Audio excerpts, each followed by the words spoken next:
여러분 안녕하십니까? 윤석열 대통령은 충남에서 7대 공약 15가지의 정책 과제를 실천하겠다고 약속했습니다. 하지만 대선 이후 1년이 다 되도록 공약 이행에 별다른 진전이 없고 돌파구도 잘 보이지 않습니다. 김광현 기자입니다. 충남 혁신도시는 지정된 지 3년이 되도록 옮겨온 공공기관이 하나도 없습니다. 육군사관학교의 논산 이전 문제는 반대 여론과 국방부의 무관심 탓에 답보 상태입니다. 서산공항과 가로림만 해양정원은 정부의 타당성 조사에 발목이 잡혔고 국립경찰병원 분원은 다른 지자체와 경쟁해야 했습니다. 모두 윤석열 대통령이 충남 지역에 내건 공약들입니다. 정책 과제들이 빨리 추진이 될 필요가 있습니다. 그래서 정부 차원의 관심, 지원과 좀 본격적으로 속도감 있는 추진이 특히 필요한 상황입니다.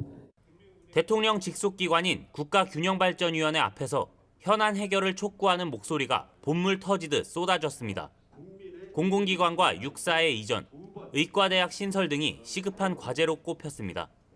2005년 당시에는 형평성을 굉장히 중요시 여겼습니다. 공공기관 이전 시적이 매우 중요하다라고 해서 드래프트제를 요구하고 있는 스마트 국방 보안 산업 클러스터 조성과 국방의 가장 핵심 자원인 육군사관학과 결합된 상태의 충남 지역의 소멸 지역을 이끌어가는데 국가균형발전위원회는 대통령의 약속을 최대한 지키겠다면서도 정부나 다른 지자체와의 조율이 필요하다며 한 발 뺐습니다.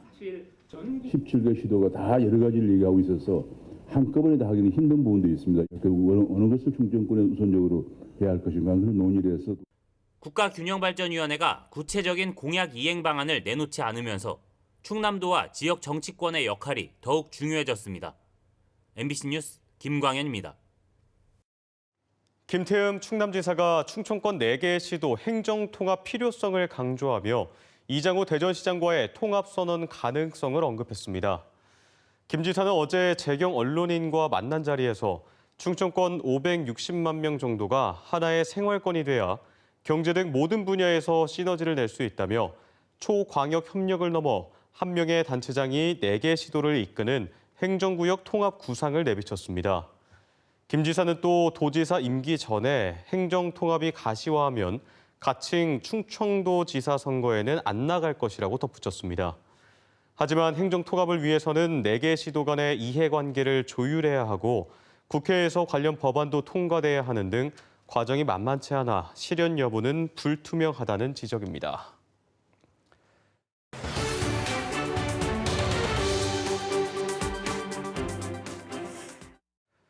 행정안전부가 지난해 10월 완공된 정부 세종청사 신청사 중앙동으로 이사를 시작했습니다. 정부 세종청사 중앙동은 뒤늦게 세종 이전이 결정돼 청사가 없는 행정안전부와 과학기술정보통신부를 염두에 3,400여 원을 들여 새로 지은 건물인데요. 하지만 지난해 7월 갑자기 정부 세종청사 4동을 쓰고 있던 기획재정부가 과기부 대신 중앙동에 입주하기로 결정되면서 170억가량의 불필요한 추가 이사 비용이 국민의 혈세로 쓰이게 됐습니다. 오늘 이 내용 집중 보도하겠습니다. 먼저 김태욱 기자입니다. 정부 세종청사 중앙동에 행정안전부 공무원들이 쓰던 집기류가 들어옵니다. 그동안 민간 건물을 임차해 쓰던 행정안전부가 지난 10월 중앙동이 완공되면서 입주를 시작한 겁니다. 지하 3층에서 지상 15층 규모로 건립된 정부 세종청사 중앙동에는 총 사업비 3,452억 원이 투입됐는데 지난 2018년 행정안전부 고시에는 세종시로 이전한 과학기술정보통신부와 행정안전부 청사이며 건립 비용과 대기 기간에 쓰일 민간 건물 임차료, 이전 비용까지 구체적으로 명시됐습니다. 하지만 행정안전부와 함께 중앙동에 입주할 기관은 민간 건물을 빌려 쓰고 있는 과학기술정보통신부가 아닌 이미 4동에 입주해 있는 기획재정부로 변경됐습니다. 지난해 7월 행정안전부는 접근성과 다부처 연계성을 비롯해 대내외 민원이 많은지 여부, 그리고 임차 비용 절감 등을 고려해 기획재정부와 행정안전부가 중앙동에 들어가기로 결정됐다는 보도자료를 냈습니다. 과학기술정보통신부는 이 사실을 뒤늦게 알았습니다. 7월 달에 갑자기 기재부가 신청서에 들어가는 걸로 확정이 되어서 저희한테 사실 그 달에 통보가 됐습니다. 이사 비용도 만만치 않습니다. 기재부가 그리 멀지도 않은 300m가량 떨어진 중앙동으로 이사하기 위해 140억 원이 소요되는데 여기에 그동안 쓰던 정부 세종청사 4동 정리에 드는 비용, 그리고 입주 준비를 위해 오는 6월까지 과기부가 민간 건물을 추가 임차하게 되면서 내야 하는 임대 비용도 30억 원에 달합니다. 결국 170억 원가량이 기재부 중앙동 입주로 인해 더 쓰여지는 겁니다. 과기부 노조는 기재부가 고시에 명시된 기준과 관계부처 소통을 무시한 채 100억 넘는 혈세를 들여가며 중앙동 입주를 고수하는 것을 이해하기 어렵다고 말합니다. 관련 고시에 따라 입주 기간, 이 세종시에 들어가지 못한 기관에 따라서 입주를 하게 되는데 그걸 이미 자기네들이 지키지 않은 거죠. 제가 공무원 생활 23년입니다. 공무원은 제도로 말하고 그 기준으로 평가를 받거든요. 이런 설리 없습니다. 기획재정부는 행정안전부와 함께 다음 달까지 중앙동 입주를 마칠 예정입니다. 하지만 혈세로 부담해야 할 170억 원가량의 추가 이사 비용 대비 이전 효과를 분석한 객관적인 근거 자료는 기재부 스스로 작성한 게 없는 것으로 확인됐습니다. MBC 뉴스 김태욱입니다. 기획재정부는 나라 재정을 맡으면서 예산 편성 권한도 있어 정부 부처 가운데서도 가장 공정해야 할 곳 가운데 하나죠. 하지만 이번 사태를 보면 부처 이기주의에 빠진 내로남불의 전형이라는 비판이 나오고 있습니다. 계속해서 고병건 기자입니다. 국가 감염병 대응의 중추 역할을 하는 국립중앙의료원이 최근 기획재정부 사업비 조정 통보에 거세게 반발하고 있습니다. 본원을 760병상으로 꾸리겠다는 애초 계획이 기재부 검토를 거치며 526병상으로 줄었기 때문입니다. 기재부 예산실은 이렇게 국민 생명과 안전이 달린 사안조차 냉정한 경제 논리로 권한을 행사합니다. 하지만 기재부 스스로 예산을 배정해야 하는 중앙청사 입주 문제만큼은 달랐습니다. 청사 이전의 근거는 다부처 연계성과 민원 불편 등 모호한 것들 뿐입니다. 이런 계획이 과연 정당한지 정량화된 수치를 통한 검토도 하지 않은 것으로 확인됐습니다. 기재부 예산실은 담당 부서가 제출한 예산 140억 원과 과기정 통부의 추가 임차료 등 30억 원을 그대로 승인했고 국무회의도 무사 통과했습니다. 기재부의 아전인수식 예산 배정에 대한 비판은 국회에서도 거셉니다. 고시가 된 내용을 기재부가 힘이 세다고 해서 그렇게 막무가내로 이렇게 변경한다는 것은 이치에 맞지 않다고 보고요. 이에 대해 기획재정부 고위 관계자는 현실적인 비용이 문제가 아니라 장래 이익을 고려한 것이라고 해명했습니다. 또 다른 기재부 관계자는 부처 특수성으로 오히려 많은 오해를 받고 있다며 가장 효율적이고 종합적인 판단이 내려진 것뿐이라고 덧붙였습니다. MBC 뉴스 고병관입니다.